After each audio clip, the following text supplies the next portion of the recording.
আসসালামু আলাইকুম। মাত্র দুটো ডিম দিয়ে খুবই মজাদার একটা খিচুড়ির রেসিপি নিয়ে আসলাম। খিচুড়িটা খেতে কিন্তু দারুণ টেস্টি হবে, আর চাইলে কিন্তু ব্যাচেলাররাও ঝটপটভাবে বানিয়ে নিতে পারবেন। খিচুড়িটা বানানোর জন্য এখানে আমি 2 কাপ চাল এবং 1 কাপ ডাল নিয়েছি।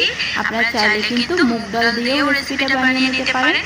তো প্রথমেই চাল এবং ডালটাকে খুব ভালোভাবে পরিষ্কার করে নিচ্ছি, যতক্ষণ পর্যন্ত না নোংরা পানিগুলো চলে যাচ্ছে। তো চাল এবং ডালটাকে প্রায় পরিষ্কার করে নেওয়া হয়ে গেছে।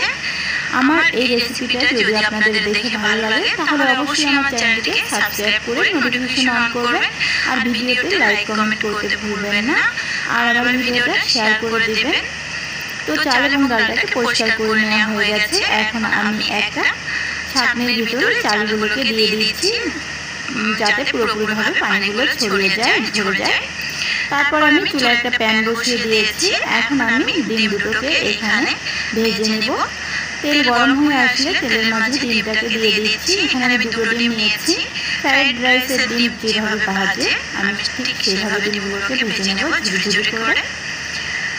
তো নেড়েচেড়ে দিচ্ছি। নেড়েচেড়ে দেওয়া হয়ে গেলে সামান্য একটু লবণ দিয়ে দিচ্ছি। লবণটা দেওয়ার পর আবারও খুব ভালোভাবে ডিমটাকে নেড়েচেড়ে ভেজে নিচ্ছি। তো ডিমটা ভেজে নেওয়া হয়ে গেছে। এখন চুলায় একটা হাঁড়ি বসিয়ে দিয়েছি। দিয়ে দিচ্ছি এখানে সরিষার তেল আধা কাপ। অবশ্যই খিচুড়িতে সরিষার তেল দেওয়ার চেষ্টা করবেন। সরিষার তেল দিলে কিন্তু খিচুড়ি দারুণ টেস্ট হয়, আর কিন্তু কালারটাও দ্বিগুণ আসে।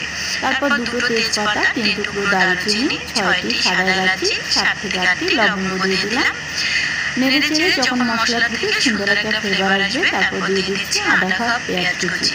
পেঁয়াজ কুচিটাকে দেওয়ার পর আমি হালকা ব্রাউন করে ভেজে নেব। খুব বেশি ভেজে নেওয়া যাবে না, তখন কিন্তু খিচুড়ির কালারটা নষ্ট হয়ে যাবে। দিয়ে দিচ্ছি আমি 1 কাপ পানি। তারপর 1 টিস্পুন আদা বাটা এবং 1 টিস্পুন রসুন বাটা দিয়ে দিলাম। আদা রসুন বাটাটাকে দেওয়ার পর আমি পানির সাথে খুব ভালোভাবে নেড়েচেড়ে মিশিয়ে দিচ্ছি।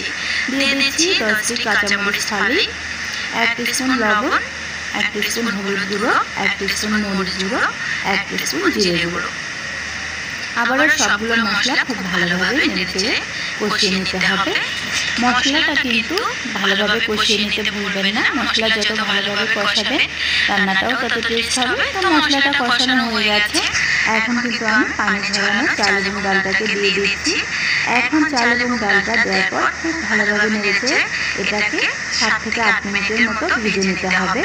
যতক্ষণ পর্যন্ত না চাল থেকে একটা আওয়াজ আসছে আর চালগুলো আঠালো ভাব হয়ে না আসছে, এতক্ষণ বুঝবেন যে ভেজে নেওয়া হয়নি। যখনই চালের মাঝে আঠালো ভাব আসবে বুঝে নিতে হবে ভেজে নেওয়া হয়ে গেছে। তারপর আমি দিয়ে দিচ্ছি পানি। এখানে আমি 3 কাপ চাল এবং ডাল নিয়েছিলাম, তার পরিবর্তে 6 কাপ পানি দিয়েছি। অর্থাৎ চাল এবং ডাল যে কয় কাপ নেবেন তার দ্বিগুণ পানি দিবেন। পানিটা দেওয়ার পর আমি ঢাকনা দিয়ে ঢেকে দিয়েছিলাম। কিছুক্ষণ পর ঢাকনাটা খুলে আবার একটুখানি নেড়েচেড়ে দিচ্ছি। নেড়েচেড়ে দেওয়া হয়ে গেলে আবার ঢাকনা দিয়ে কিছুক্ষণের জন্য ঢেকে দিচ্ছি। তো দেখতেই পাচ্ছেন খিচুড়িটা প্রায় 90% হয়ে গেছে।